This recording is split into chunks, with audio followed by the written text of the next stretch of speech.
Assalamualaikum warahmatullahi wabarakatuh.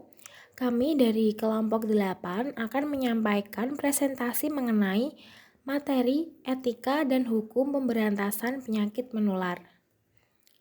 Anggota kami terdiri dari Maulita Sekar Arum, Putri Agustina Rifandini, dan saya sendiri Sekar Ajeng Pangestika. Pokok bahasan yang akan kita bahas antara lain yang pertama, definisi etika dan hukum pemberantasan penyakit menular. Yang kedua, aspek hukum pemberantasan penyakit menular. Yang ketiga, etika dan hukum pemberantasan penyakit menular. Dan yang keempat, ada analisa kasus. Untuk definisi, etika berasal dari bahasa Yunani yaitu ethos yang artinya karakter, watak, kesusilaan, atau adat. Etika juga dapat dikatakan sebagai ilmu yang mempelajari perilaku mana yang baik dan mana yang buruk. Dalam pembahasan mengenai ilmu etika, ada yang disebut sebagai kode etika atau kode etik. Kode etik berarti daftar kewajiban dalam menjalankan tugas sebuah profesi yang disusun oleh anggota profesi dan mengikat anggota dalam menjalankan tugasnya. Ada dua pendekatan dalam memahami etika.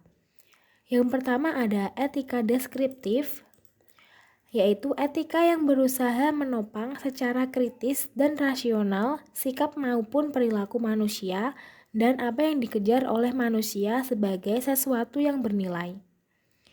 Yang kedua ada etika normatif, yaitu etika yang berusaha menetapkan berbagai sikap dan pola perilaku ideal yang seharusnya dimiliki manusia sebagai makhluk sosial. Adapun tujuannya yaitu untuk mengatur hubungan timbal balik antara dua pihak, yakni antara pihak masyarakat atau kelompok yang melayani dan yang dilayani. Dalam kesehatan, etika profesi berkembang dari hubungan antara para petugas kesehatan dengan masyarakat yang dilayani. Secara garis besar, masalah kesehatan dikelompokkan menjadi dua. Yang pertama, penyakit, yaitu terdiri dari penyakit menular dan tidak menular.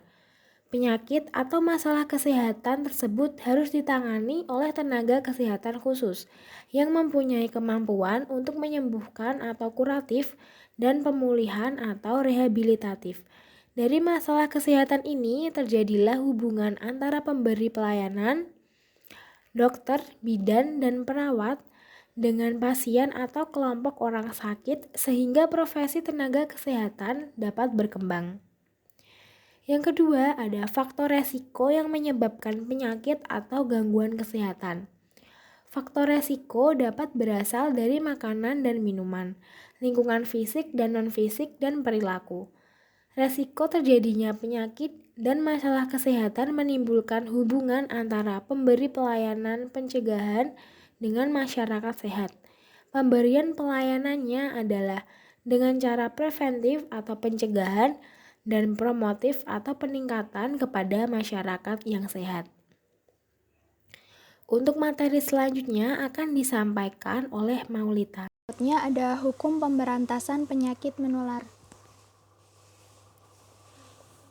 Terdapat dua hal mengenai aspek hukum penyakit menular, yaitu pertama, yang termasuk Undang-Undang Wabah Penyakit Menular.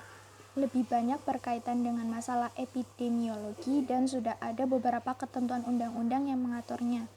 Ada pada Undang-Undang Nomor 4 Tahun 1984 tentang wabah penyakit menular. 2. Yang termasuk dalam penyakit hubungan seksual atau sexually transmitted disease. Hanya dibatasi mengenai penyakit hubungan seksual saja, karena penyakit ini banyak mengundang permasalahan hukum bila para dokter dan kalangan kesehatan tidak berhati-hati menghadapinya. Wabah atau penyakit menular ini digolongkan menjadi 3 kriteria. Yang pertama ada yang namanya epidemi, yaitu penyakit menular yang berjangkit dengan cepat di daerah yang luas dan menimbulkan banyak korban. Peningkatan angka penyakit di atas normal yang biasanya terjadi secara tiba-tiba pada populasi suatu di area geografis tertentu. Misalnya pada musim hujan bila diidentifikasi setidaknya ada 4 macam penyakit yang dapat menyerang manusia, yaitu ada penyakit DBD, demam tifoid, penyakit leptospirosis, dan flu burung. 2. Ada yang namanya endemi. Endemi adalah penyakit yang umum terjadi pada laju konstan namun cukup tinggi pada suatu populasi. Yang 3 ada pandemi. Pandemi atau epidemi global atau wabah global adalah kondisi di mana terjangkitnya penyakit menular pada banyak orang dalam daerah geografis yang lebih luas. Pemberantasan penyakit menular dalam Undang-Undang Kesehatan terdapat dalam pasal 30 dan pasal 31. Pasal 30 Undang-Undang Kesehatan berisi pemberantasan penyakit menular, dilaksanakan dengan upaya penyuluhan, penyelidikan, pengebalan, menghilangkan sumber dan pemberantasan penyakit, tindakan karantina dan upaya lain yang diperlukan.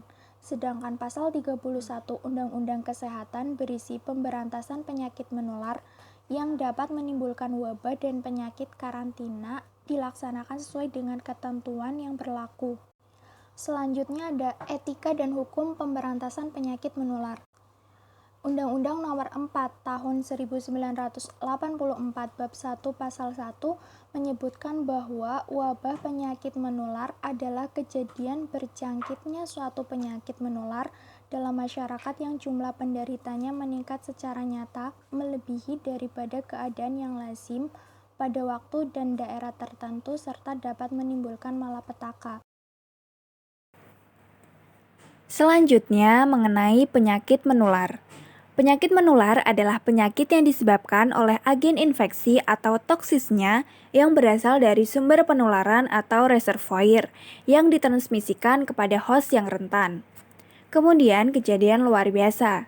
Kejadian luar biasa adalah kejadian kesakitan atau kematian yang menarik perhatian umum dan mungkin menimbulkan kehebohan atau ketakutan di masyarakat, atau menurut pengamatan penyakit, dianggap adanya peningkatan yang bermakna dari kejadian kesakitan atau kematian tersebut pada kelompok penduduk pada kurun waktu tertentu. Selanjutnya, mengenai wabah penyakit menular. Wabah penyakit menular adalah kejadian berjangkitnya suatu penyakit menular dalam masyarakat yang jumlah penderitanya meningkat secara nyata melebihi keadaan yang lazim pada waktu dan daerah tertentu, serta dapat menimbulkan malapetaka. Selanjutnya, mengenai cara penanggulangan KLB. Yang pertama, pengamatan penyakit tindak lanjut dengan penyuluhan dan logistik. Yang kedua, pengobatan posko, obat-obatan, tenaga, dan sarana. Yang ketiga, pemutusan rantai penularan dengan abatisasi dan kaporisasi. Selanjutnya ada 3 cara penularan penyakit. Yang pertama, penularan secara kontak. Yang kedua, penularan melalui benda. Dan yang ketiga, penularan melalui vektor. Berikut analisa kasus dari etika hukum pemberantasan penyakit menular. Pada masa pandemi COVID-19 yang sedang parah-parahnya pada tahun 2021, pemerintah menerapkan PPKM darurat. Dalam suatu kasus, ditemukan calon penumpang antri untuk naik KRL saat pemberlakuan pembatasan kegiatan masyarakat atau PPKM darurat di Stasiun Bekasi, Kota Bekasi, Jawa Barat pada tanggal 5 Juli 2021. Selain itu juga ditemukan beberapa oknum yang memanfaatkan situasi pandemi COVID-19 dengan menjual obat, tabung oksigen, dan kebutuhan medis lainnya dengan harga eceran tertinggi. Hal tersebut pasti sangat merugikan banyak orang dan berpotensi menularkan virus COVID-19.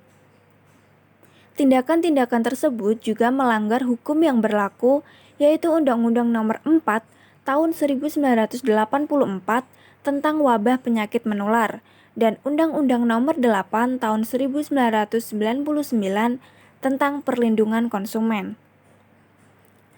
Kesimpulan dari materi kami yaitu penyakit menular yang juga dikenal sebagai penyakit infeksi dalam istilah medis adalah penyakit yang disebabkan oleh sebuah agen biologi seperti virus, bakteri, atau parasit, bukan disebabkan faktor fisik seperti luka bakar dan trauma benturan, atau kimia seperti keracunan, yang artinya penularan penyakit bisa melalui penularan melalui kontak, penularan melalui benda, dan penularan melalui vektor.